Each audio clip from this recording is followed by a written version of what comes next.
तो 24 फरवरी को रूस यूक्रेन युद्ध के 1 साल पूरे हो जाएंगे। युद्ध के दौरान जेलेंस्की के विमान करीब करीब खत्म हो चुके हैं, या फिर अब उनके पास चुनिंदा विमान ही बचे हैं। लेकिन इस बीच खबर यह है कि यूक्रेन के पास फाइटर पायलट ही नहीं बचे हैं। और ऐसे में उनके विमानों को उड़ाएगा कौन? पुतिन को ये बात पता चल चुकी है और इसीलिए उन्होंने जेलेंस्की के हवाई अड्डों पर 4 गुना ज्यादा हमले करने का ऑर्डर जारी कर दिया।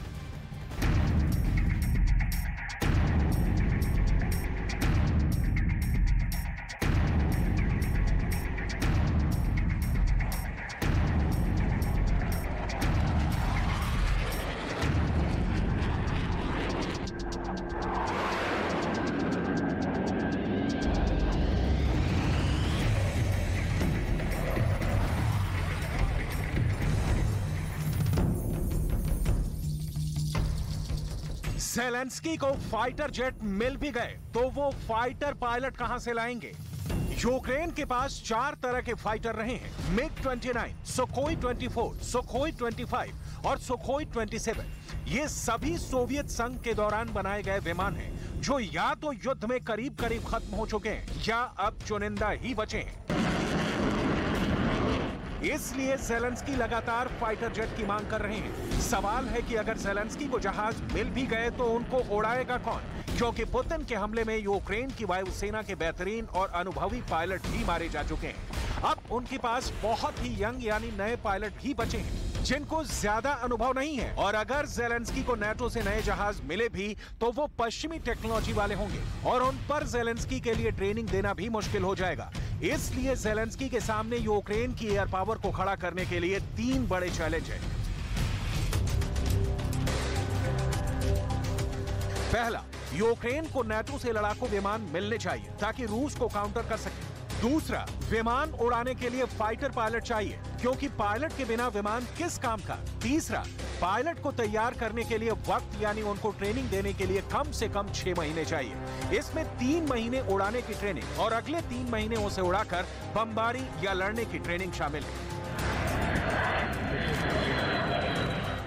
एयरफोर्स को लेकर यही चुनौती जेलेंस्की के लिए सबसे बड़ी टेंशन की वजह बन गई है, क्योंकि यूक्रेन की वायुसेना अब तक सोवियत टेक्नोलॉजी वाले विमान ही उड़ाती आई है। उसके पास नाटो के जहाज आज की तारीख में आ भी जाएंगे तो वो उनको फौरन ना उड़ा पाएंगे और ना ही उन्हें उड़ाकर रूस की वायुसेना का मुकाबला कर पाएंगे। अभी यूक्रेन के पास MiG-29 और सुखोई 27 ये दोनों एयर इंटरसेप्टर यानी रूस के विमानों को रोकने में काम आए। इसके अलावा सुखोई 24 और सुखोई 25 ये दोनों ग्राउंड अटैक फाइटर रूस के मोर्चों पर बमबारी में इस्तेमाल हुए। लेकिन अब मुश्किल नहीं है, यूक्रेन को जहाज भी चाहिए और उन्हें उड़ाने वाले पायलट भी चाहिए। जेलेंस्की के सामने 3 फाइटर जेट हैं। ये उनकी डिमांड भी है, ऑफर भी है, जो मंजूर भी हो सकते हैं और कैंसिल भी। इसमें सबसे बड़ा नाम है F-16 का, दूसरा नाम है मिराज 2000 का और तीसरा नाम सामने आया है यूरोफाइटर टाइफून का। जेलेंस्की को बताया गया है कि पुतिन से बचने के लिए उनके पास इन तीनों में से एक ही विकल्प बचा है, लेकिन जेलेंस्की की जिद ऐसी कि वो अब तीनों फाइटर जेट चाहते हैं। जेलेंस्की युद्ध जीतने के लिए या कहें कि रूस से बचने के लिए तीनों फाइटर जेट चाहते हैं।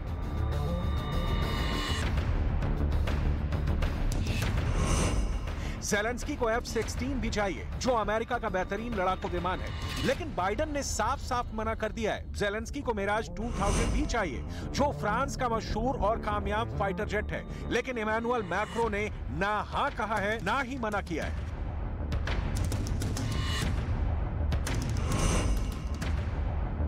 जेलेंस्की को नई जनरेशन का यूरोफाइटर टाइफून भी चाहिए। हालांकि ब्रिटेन ने कहा है कि ऐसा मुमकिन नहीं, क्योंकि विमान पर ट्रेनिंग देने पर ही बहुत वक्त लग जाएगा।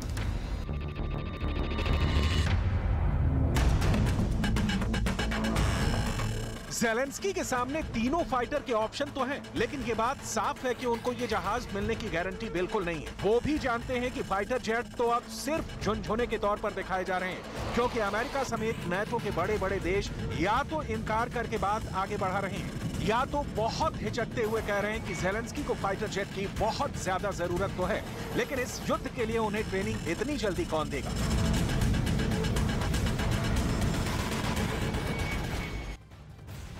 और अब आप ये भी जानिए कि रूस की आखिर वो कौन सी परमाणु मिसाइलें हैं जो दुनिया में एटमी तहलका ला सकती हैं। आईसीबीएम सरमत सोवियत समय के सैटर्न मिसाइल को अपग्रेड करके क्या कदम उठाए गए हैं, ये इस वक्त हम आपको बताएंगे। बिल्कुल, अपग्रेड करने के लिए रूस ने इस इंटरकॉन्टिनेंटल मिसाइल को डिजाइन भी किया है। रूसी फेडरेशन के 62वें मिसाइल डिवीजन में इसे तैनात किया गया है। आपको बता दें कि ये रूस ही नहीं, दुनिया की सबसे बड़ी मिसाइल है और इसकी रेंज 18,000 किलोमीटर है, मतलब पूरी दुनिया रेंज में। बिल्कुल, अमेरिका पर दक्षिणी ध्रुव से होते हुए हमला करने में भी ये सक्षम है। और आईसीबीएम HGV एवनगार्ड ये पुतिन की सबसे भरोसेमंद मिसाइल है, जिसे साल 2019 में रूसी फौज में शामिल किया गया था। और अब तक इस मिसाइल की एक रेजिमेंट यानी 9 से 10 मिसाइल भी तैनात हो चुकी है। सोवियत समय के स्टेलेटो मिसाइल का मिक्स वर्जन भी से कहा जाता है। और एवनगार्ड की रेंज आपको बता दें कि 10,000 किलोमीटर है, यानी अमेरिका तक इसकी जद में आता है। हाइपरसोनिक ग्लाइड व्हीकल की जगह इसे रोक पाना नामुमकिन लगता है।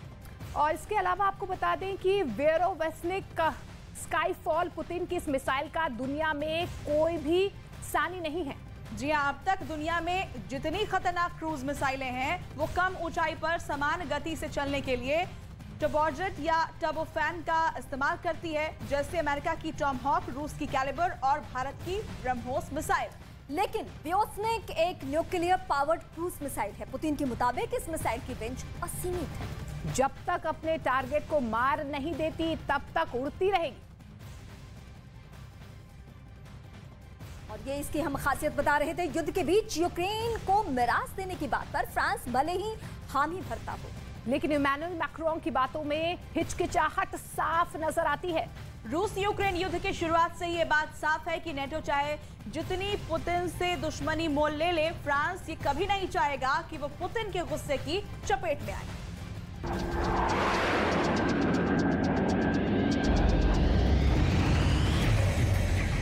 ज़ेलेंस्की को F-16 नहीं मिला तो मुमकिन है कि फ्रांस में मिराज 2000 को लेकर ज़ेलेंस्की की दाल गल जाए। मैक्रो ने मिराज को लेकर सिग्नल तो पॉजिटिव दिया है, लेकिन उनकी बातों में भी हिचकिचाहट है, क्योंकि ये बात यूक्रेन युद्ध की शुरुआत से ही बहुत साफ थी कि नेटो चाहे जितनी पुतिन से दुश्मनी मोल ले, इमैनुअल मैक्रो पुतिन के खिलाफ डायरेक्ट जाने से घबराते हैं। फ्रांस नहीं चाहेगा कि पुतिन ने जिस तरह ब्रिटेन को धमकाया है, ऐसे में गुस्से की चपेट में वो भी आए।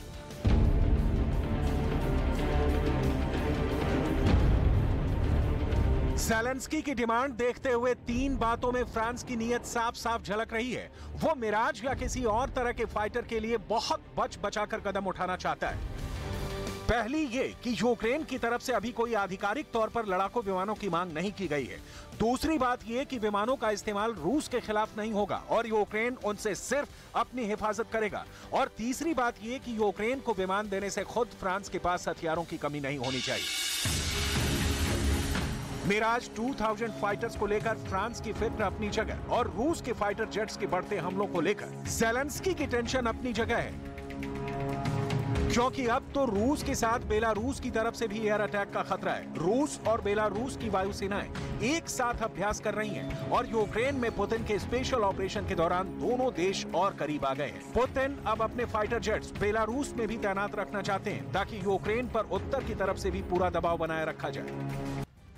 तो युद्ध के बीच ज़ेलेंस्की की मुश्किलें कम होती नजर नहीं आ रही हैं, क्योंकि ज़ेलेंस्की की फाइटर जेट्स देने की मांग अमेरिका ने पहले ही खारिज कर दी है। तो वहीं जर्मनी और फ्रांस ने गोलमोल जवाब दे दिया है। और ऐसे में पुतिन के फाइटर जेट यूक्रेन पर 2400 घंटे खतरे की तरफ मंडरा रहे हैं।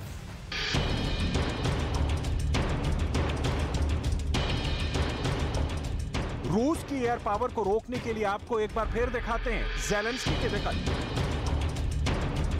ज़ेलेंस्की को F-16 के लिए बाइडेन ने मना कर दिया है। ये अमेरिका का बेहतरीन लड़ाकू विमान है जो रूस के सुखोई फाइटर्स को टक्कर दे सकता है। ज़ेलेंस्की को मिराज 2000 चाहिए। इसमें लगी एयर टू एयर मिसाइल रूस के फाइटर्स के लिए खतरा बन सकती है और फ्रांस इसीलिए इन्हें देने की बात पर खुलकर बोलने से बच रहा है। ज़ेलेंस्की के सामने यूरो फाइटर टाइफून भी है, लेकिन फ्रांस वाला खतरा ब्रिटेन को भी है और उसने भी बहाना बनाकर ज़ेलेंस्की को समझिए कि ना ही कह दिया है। ज़ेलेंस्की इसलिए भी उम्मीद लगाए बैठे हैं क्योंकि बहुत से हथियार जो जर्मनी और अमेरिका खुद नहीं दे पाए हैं वो ज़ेलेंस्की को पोलैंड के रास्ते मिले हैं, इसलिए पोलैंड अपने F-16 देकर यूक्रेन की मदद कर सकता है। लेकिन फाइटर जेट एक बहुत ही आक्रामक प्लेटफॉर्म होता है। इसके ऑपरेशन का दायरा खुद 100 किलोमीटर नहीं बल्कि हजारों किलोमीटर का होता है।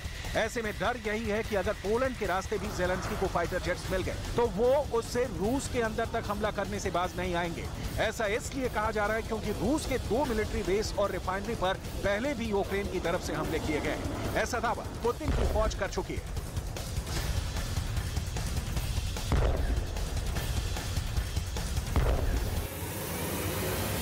तो ज़ेलेंस्की की फाइटर जेट्स वाली डिमांड पर अमेरिका ने ना कह दिया है, ब्रिटेन ने साफ साफ मना कर दिया है, जर्मनी ने भी हवाई बात कह दी है, फ्रांस की तरफ से भी गोलमाल जवाब मिला है। सवाल है कि फ्रांस के पास कितने मिराज 2000 फाइटर जेट हैं कि वो ज़ेलेंस्की को भी उनमें से कुछ ट्रांसफर कर दे। क्या मैक्रो के पास इतनी गुंजाइश है? फ्रांस के पास 100 से ज्यादा मिराज 2000 फाइटर जेट हैं। इसमें 66 ग्राउंड अटैक वेरिएंट हैं, जबकि करीब 25 एयर डिफेंस रोल में काम आते हैं। अब फ्रांस इन्हीं 25 में से यूक्रेन को फाइटर जेट दे सकता है।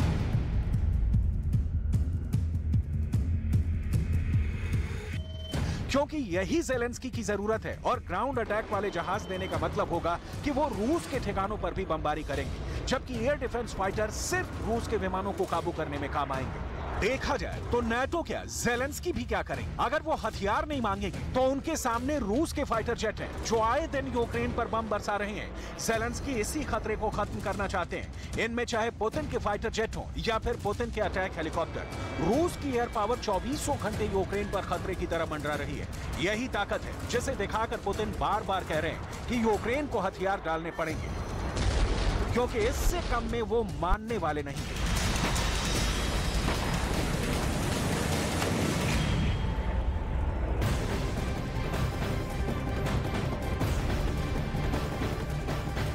फरवरी को यूक्रेन युद्ध के 1 साल पूरे होने जा रहे हैं और उससे पहले कीव में एक नई दहशत का माहौल बना हुआ है, क्योंकि 24 फरवरी को युद्ध के 1 साल पूरे होने जा रहे हैं। ऐसे में कीव से न्यूज़ 18 इंडिया की एक्सक्लूसिव ग्राउंड रिपोर्ट आपको दिखाते हैं कि आखिर वहां पर कैसा माहौल है।